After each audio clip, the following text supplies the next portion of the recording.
So Nanet, it's wonderful to be with you here today in the Copenhagen Botanical Garden in this beautiful tropical environment. I feel so at home, even though it's winter outside and it's snowing. I always feel really great in an environment like this. Could you tell me a little bit about what you do and explain? Yeah. I also enjoy being in here. It's a really beautiful space. Even though I live close to Copenhagen, I'm not coming here so often, but you ought to. But I'm a researcher at Aalborg University, and I'm doing research in daylight and architectural design. And at the moment, much of my research is concerned with the perceived daylight and how we feel in interior spaces. And one of my projects at the moment is designing a care home where we would love to implement an atmosphere a bit like this to make people feel comfortable and to have the benefit, the positive benefit of the greenery and the light. So, do you notice the air in here is very different from outside? Very different, yeah. It's because the plants are photosynthesizing and cleaning the compounds out of the air that are usually in the city, right? Yeah, that's so useful, and we kind of forget what they could do. But that's what you are focusing on, right? Yeah. So I'm an ethnobotanist. I've been at the New York Botanical Garden for more than 40 years, and I study the relationship between plants, people, and culture. And I think everyone has some sort of relationship, and as you go back in time with our cultures, we have a stronger and stronger relationship with plants because we were more dependent on them. Now, we don't realize it today, but we're still very dependent. But today we can go in a supermarket and find a tomato wrapped in plastic, but in olden times, your grandparents, I'm sure, went out in the garden and picked the tomato. So ethnobotany is simply, my tools are a notebook and a tape recorder and a video camera, and I record traditional knowledge from elder people. We record languages. You know, there are over, I think, 6,000 languages on Earth, and many are endangered. So some of the places I work have endangered languages. And then we also record people's impressions of environment and environmental knowledge called traditional environmental knowledge. And to us that includes daylight because the indigenous peoples I work with and have worked with in the Amazon and Central America and the Pacific now, they have very sensitive concepts of daylight and plants and earth. Yeah, it's very interesting. I think that's worthwhile to think more about that. How come we've been so detached from that, being close to nature? And when in my research in daylight, some research mentioned that in our everyday modern life, we might spend something like 80, maybe 90, maybe even 95% of our day awake indoor.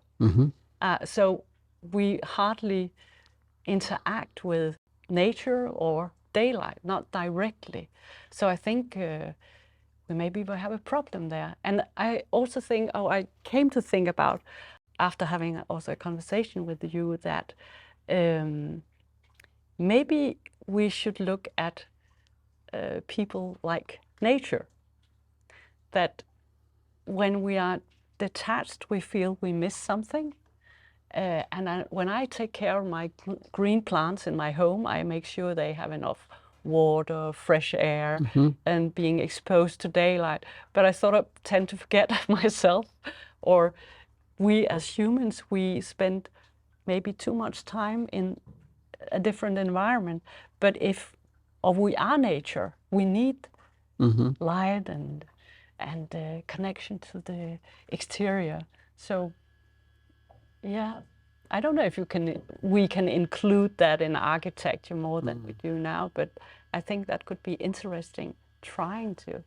Well, I think we have to recognize that each of us has a nature gene. from ancient times, because in older times we lived outdoors in environments sort of like this, except without glass on the top. And we could walk through forests and find our foods and make our houses from the trees. And so we really were biodiversity dependent. So that nature gene allowed us to survive and thrive. And that really is disappearing in contemporary society. So, for example, while I haven't been with these people, I understand that there are peoples, indigenous peoples in some part of the world where there is no word for sky. It's just, it's a color. There's blue and there's green. You know, there's no need for calling it a sky because it's blue. It's there, and the forest all around you is green, so you don't have to call it by anything else. And you know, we've sort of lost that. And one of the things that fascinates me about our work at the New York Botanical Garden on daylight and indigenous people is that there are a whole set of belief systems around the sun. Some of the people in the South Pacific, where my projects are based, they worship the sun. The sun really directs the trajectory of their lives. It directs how they lay out their houses, for example. North to south, when you have a thatch roof made of some palm trees on top, it can last a few years or it can last a long time. But if it's situated north-south and the sun rises in the east and dries one side of the house in the morning and the other side sets in the west, dries it, then it could last maybe 10 years. And so people have learned by experimenting how to use not only the plants for food or medicine or construction, but how to manage their lives according to the sun. I think, that's very interesting, and I know nothing of those cultures, but it reminds me of European culture and Scandinavian culture as well. We sort of also used to, we needed to do that, or that was the way it was to make things, or to make the life possible. But I was also thinking about that mankind, somehow we say it evolved somewhere in Africa, underneath this very intense sun, but also a very precise rhythm between light and dark. And that's also what we still need, actually, this brightness during the day and the darkness during the night. And then I don't know why we live in Scandinavia. I don't know why we settled here, because we have these very long, bright nights during summertime, which are beautiful. But it actually, we can have difficulties in then sleeping.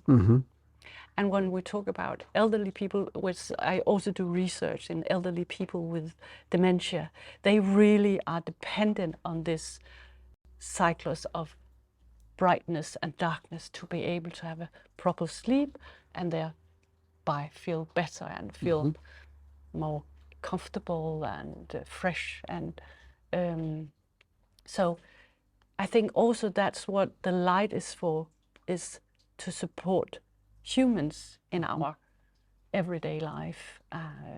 And that again, in a modern world, can be difficult. We work long hours, we sit in front of a computer, so we sort of always push this rhythm of light and dark.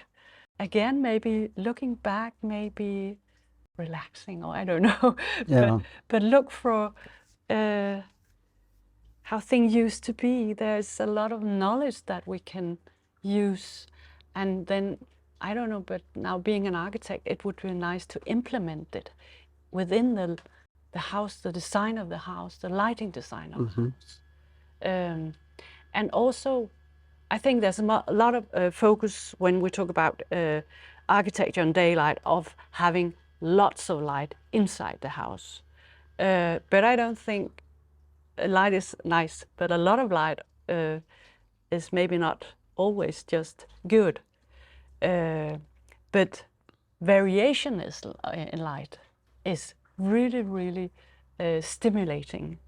And now we're also standing in this beautiful palm house where it's a glass house, a glass dome, but we have all the plants and the leaves making this beautiful environment, which is not just bright, bright, bright, but loads of variation in brightness and in color. And I think this is really, it's stimulating. And research also point towards that the eye actually needs variation. It thrives by that, or it feels comfortable with having variations, not the huge contrast like glare, but still a bit of variation. And that again, if we relate that to architecture, instead of building like huge glass windows, maybe we could have large window, but a series of large windows, so you will have brightness and darkness and shadow pattern, directionality of light, variation in the light. And then you can also sort of provide people with a variety of light situations where you can sort of sit or position you in the bright light or at the edge of it or in the shadow. So in that way, really provide lots of possibilities. Diversity. Yeah, diversity, yes, exactly. I think we like that. Well, that's an interesting point. I was reading a study that if you have too much light at night, then as you age, you have more propensity towards hypertension and diabetes and cardiac illness. And, you know, we really need dark and night and day. Yeah. Right? Yeah. And I notice in New York, of course, we can just turn on the electricity. Yeah. And I can work till however long I need to do to finish the project at night. But when we're out in the field in some of these remote indigenous villages, you know, the sun comes up at 7 o'clock or 6 o'clock. Yeah. It goes down at 4 or 5 o'clock. And there's two pieces of the day. You know, you're not staying up at night too much. Of course, you sit around the fire and you tell stories and you listen, but it's very black and white. You know, it's very distinct. Yeah. And I always feel more comfortable with that kind of lifestyle. You know, not necessarily the absence of electricity and the telephones and the computers and the obligations, but there's the lifestyle where there's this break. Yeah. You know, you rise with the sun and you go to sleep a few hours after the sun goes down, and you don't try to push it. I think it's called social jet lag, where you're in asynchronous behavior with the natural rhythms, right, of nature and daylight. Yeah, when it comes to research in daylight, we talk a lot about the circadian light, which also is relating to the cycles of day and night. I think what you have experienced is exactly what we need, and you actually feel it and say, I feel more comfortable. And I think also I work late night hours also, and you know, we call that being a night owl. Yeah, but in fact we shouldn't. We should just go to bed, or we should relax somehow. And like you say, sit by the fire at night. And also I think you mentioned the fireplace, this warm color of light. That is exactly what we need during night times. If we have the blue light, that activates our activity and we come bright, awake. So that's why I can't sleep. Yeah, exactly. Okay. Yeah, that's exactly why you can't sleep. Okay. Yeah, because of the blue light. And I was fascinated when you were talking about designing homes for people who are aging and might have dementia, and we talked about how you might want to incorporate plants into habitats where people are, and why is that? Yeah, it all started when I did the national guidelines for care homes for people with dementia.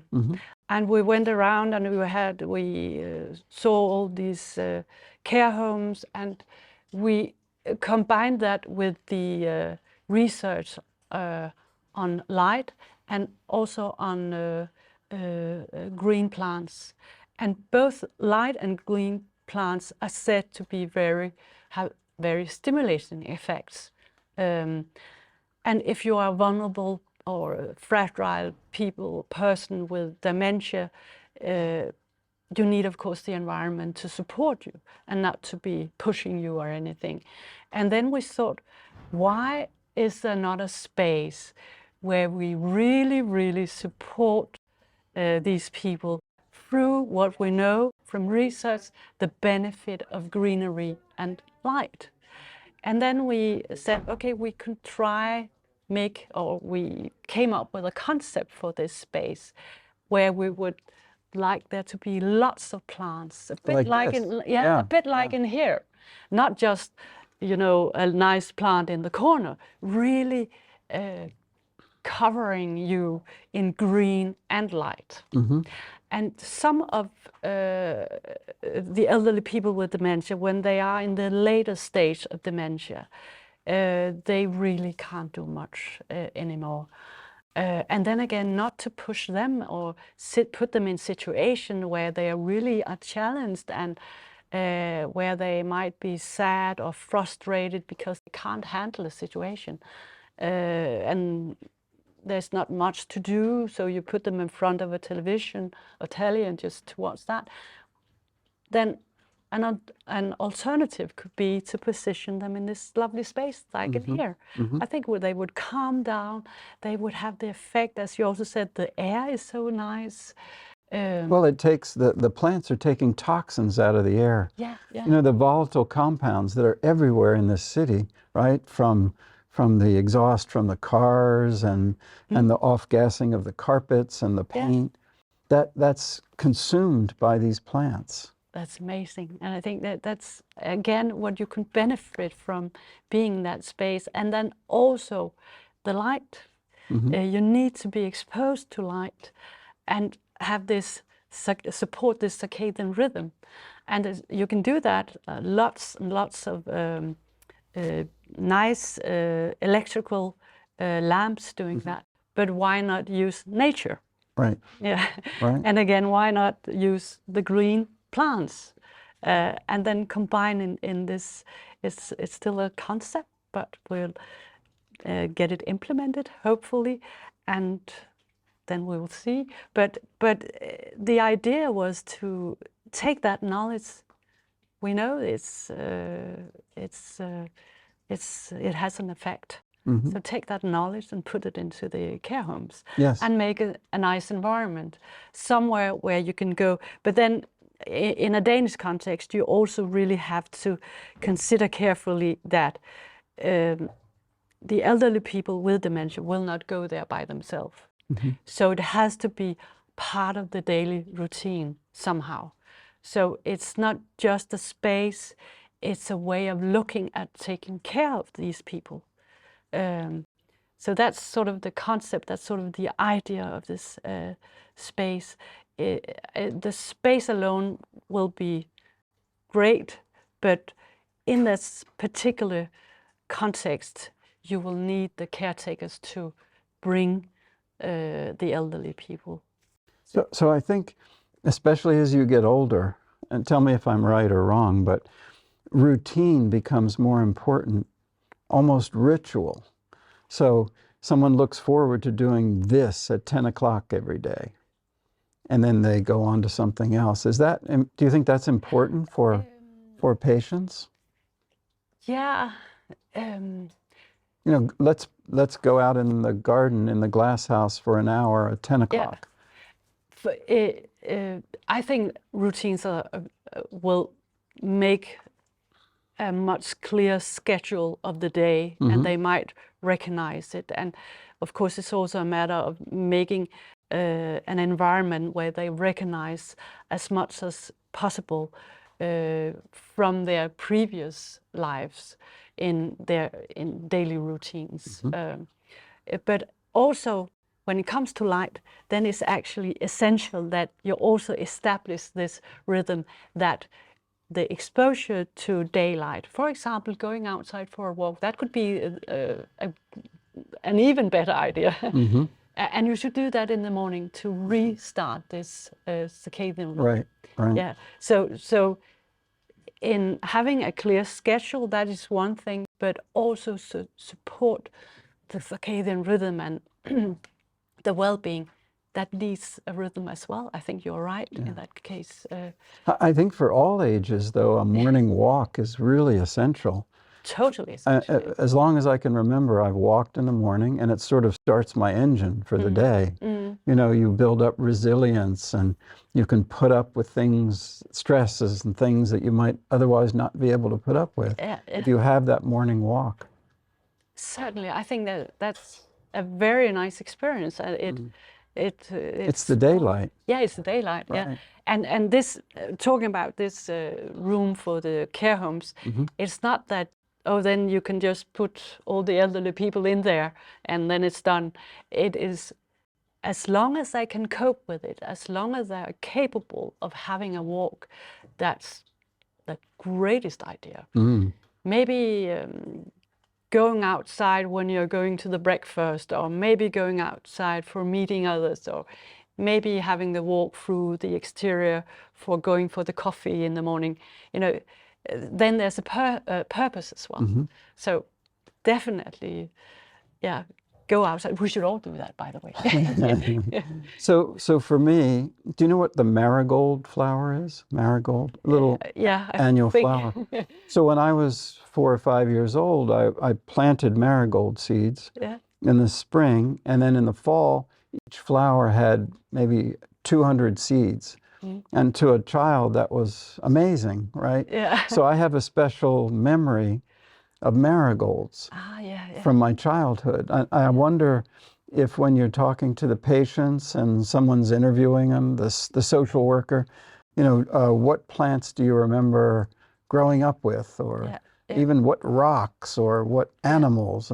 But in the case of plants, you know, you could very easily grow special plants for those specific people, and it would trigger memories in what's called the reptilian brain, the fight or flight sort of area of the brain. And I think that could be helpful, right? Certainly, because that's also what research is pointing towards, that putting in elements that could make them remember, that's really essential. And then suddenly things appears.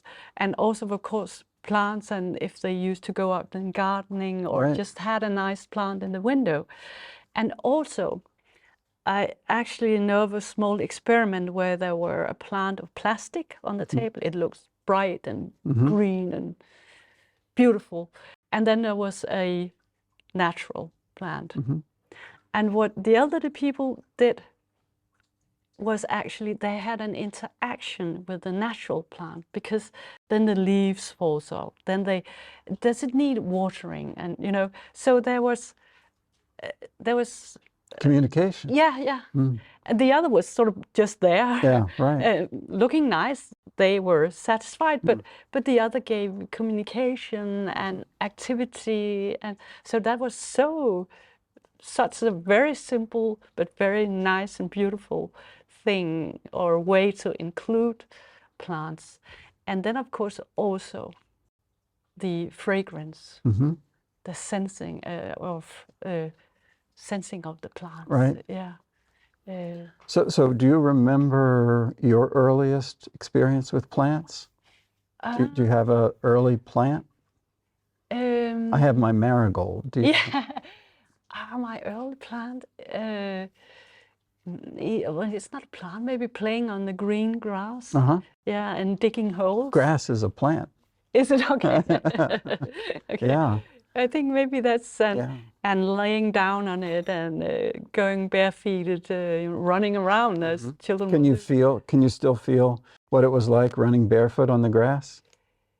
Yeah, but I rarely do that. No, but you can still feel it in your mind, right? Yes, the memory, Yeah. the memory of so it. So that's that same place in the brain. Yeah. No, it's absolutely fascinating. What if you went up, I don't know, I don't see rosemary here, but what if you went up and Yeah, I love that. ripped the leaves and smelled it? What would it say to you, do you think? Cooking. Cooking. Yeah, yeah. And remind me of dishes or, Mm-hmm. yeah. Yeah, I think, for me, it's a Mediterranean plant. And yeah, it yeah. would remind me of when I was outdoors collecting plants, and I grab that one and put it between the paper and Yeah. press it to make the collection and smell it. And you will be right back in the Mediterranean. Yes. Yeah, Yeah. yeah. So And that's the beauty of. So incorporating fragrances into your elder care facility would be really interesting. Yeah, and that's has been or is part of it as well. This, and apart from this particular place we are working on, we have just recently had a new project where we are working primarily with fragrance. Mm-hmm. It's coming up. We haven't started yet, but the idea is to see the effect of fragrances, adding fragrance to care homes as well. And I think we all have some kind of experience with visiting people in care homes and thinking, oh, it's not a nice place. It smells, yeah, not nice. Mm-hmm. So we hope that maybe adding fragrance can do something, and maybe calming people down, maybe making them remember things, and also when they have family visiting them, it's just a nicer environment. Yeah. Yeah. So lavender, for example, is known to reduce agitation in elderly people. Smelling lavender, and of course with dementia, there's agitation and concern and anxiety, and it'll lower it. So maybe growing some lavender plants or having sprays in the air. Yeah. This is the field we would call aromatherapy, and it's very effective. Yeah. Yeah. Tell me a little bit about interdisciplinary work in your field. Working with architects and others to develop these novel concepts of elder care housing, which we would call nursing homes. Yeah. Right? Yeah. Well, basically, architecture is by nature interdisciplinary. Doing the construction, we need engineers, we need many different people working towards the same goal. But in my research, I tried, of course, to look in many directions. But my closest colleagues are still the architects and then landscape architects, but also, of course, people from the care homes, nurses, and so on, are a very important, providing us with a lot of very important knowledge on that field. But what about you in your research and work? Yeah, so our work by nature is interdisciplinary, or even transdisciplinary, where the local people that we're studying with become equal partners in the projects. Yeah. They help determine the trajectory of the research. So in Vanuatu, we have a team that includes molecular biologists, people that study fungi, mosses, ferns, higher plants. Those are considered multidisciplinary, but then there are people that implement conservation projects, people who are foresters that look at forest products, like what is this wood for, and how would you grow it sustainably so that your great-great-great-grandchildren could still have that product. Yeah. And for me, one of the fascinating disciplines that I've learned a lot about is linguistics. So Vanuatu, for I think about 300,000 people, has 138 languages, different languages. And they're villages, one next to the other, where these 100 people speak one language, and the next village over, the 200 people speak another language. And embedded in native languages is environmental knowledge. So the name of this plant, I'm making this up, of course, but it might be, this is the plant we use for shampoo. And in fact, there is a species in this family that flower has a lot of gel in it, and you can shampoo your hair. It's a soap. Yeah. Yeah. And so by cataloging all of the language names, you know, or this is the tree that only grows in the high mountain and flowers in March, you know, when we're supposed to then go down to the sea and harvest fish. So learning languages from linguists, local linguists and linguists that we work with in Vanuatu is adding another discipline. But finally also what the community wants, what the chiefs want, what the people want, that's another completely different sort of discipline. Yeah. You know, I think in architecture you work for the clients, right? That's right, yeah. Yeah, and so in this scenario, we're working for these communities, not only to make scientific discoveries, but also to help them instill resilience in their lives. See, these are people who aren't part of the economy. So everything they eat has to be grown. Everything they build their houses with has to be grown. Their fiber, their rope, their canoes, their fishing nets has to be grown. Yeah. So it's like putting a puzzle together, right? and some of this wisdom is so ancient that only one or two people remember it, and they don't remember the same pieces of it. So imagine you're an archaeologist, and you find 3 little pieces of pot in the desert somewhere, you know, clay. Yeah. But then you put them together and you know what that pot looks like. It was round, you know, and it had paint on it. And so that's what we're doing with ethnobotany. We're taking these little fragments and sort of hypothetically rebuilding medical systems or construction systems, you know. That's very interesting. And it makes sense. The world is all connected. Right. Yeah. Right. Someone wrote on my wall in my office on the whiteboard, we are all connected. Everything changes. Pay attention. And that to me, you know, is sort of the answer to every question, right? In some way. And so this discussion has been fascinating. There are lots of things to think about. And you know, the examples I have are on remote Pacific islands, 5,000 miles from here in a beautiful rainforest. But how do you think people can incorporate some of these lessons into their lives, for example, in architecture? The first step is to be aware of this and to have the knowledge. And then maybe it's just small things that you can do, like making sure to get more outside, bringing nature inside, not just the light, but also plants. That would be a great thing.